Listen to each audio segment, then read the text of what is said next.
Assalamualaikum warahmatullahi wabarakatuh. Nama saya Siti Aisyah. Saya akan membuat video untuk memenuhi tugas UAS mata kuliah Ilmu Al-Quran. Sebelumnya kami akan membacakan soal yang sudah kami buat, yaitu mengapa Al-Quran merupakan mukjizat terbesar yang diterima oleh Nabi Muhammad SAW, sedangkan mukjizat yang diturunkan kepada Nabi Muhammad bukan hanya Al-Quran.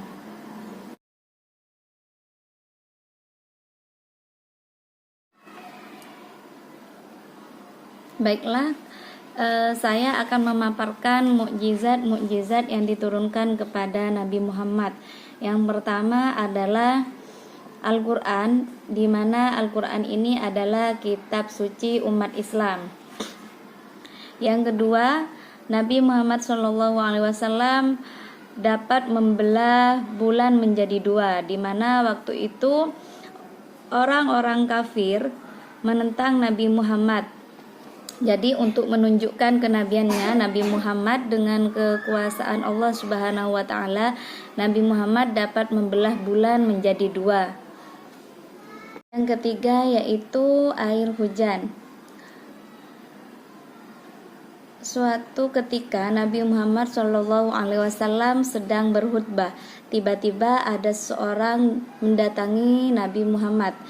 Kemudian orang itu bercerita bahwa pada saat itu tidak ada air atau kekeringan, sehingga banyak hewan-hewan ternak yang mati. Pada saat itu pula Nabi Muhammad SAW berdoa kepada Allah, dan seketika itu pula hujan turun dari langit. Selanjutnya yang keempat adalah air mengalir dari jari jemari Rasulullah.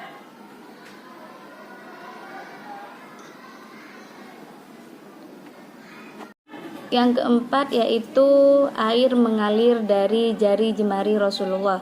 Pada saat itu, pada saat hari perjanjian, banyak orang-orang kehausan, tidak menemukan air untuk minum dan berwudu, kecuali mereka hanya mempunyai sepanci kecil air untuk mereka minum, dan air itu tidak mencukupi karena kebutuhan waktu itu sangat banyak. Kemudian Nabi Muhammad SAW meletakkan tangannya di dalam panci tersebut, dan air mulai mengalir dari jari jemari Rasulullah seperti mengalirnya air mata.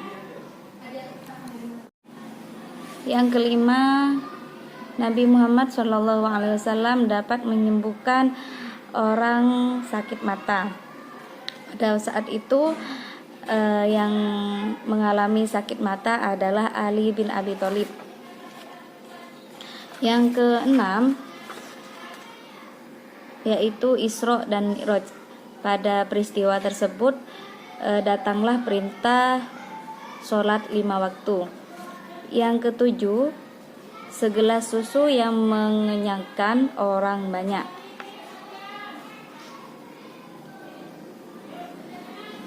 Dari peristiwa-peristiwa yang sudah saya sebutkan dan jelaskan barusan, itu adalah peristiwa-peristiwa atau mukjizat-mukjizat yang diturunkan kepada Nabi Muhammad SAW.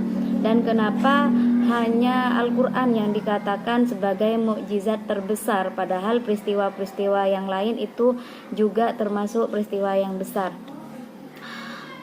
Di sini karena mukjizat-mukjizat yang telah saya sebutkan barusan dan jelaskan itu tidak sampai kepada kita, ya, kita hanya dapat mendengarkan saja.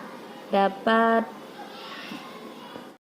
semua mukjizat-mukjizat yang sudah saya sebutkan barusan itu adalah mukjizat yang dibatasi oleh ruang dan waktu.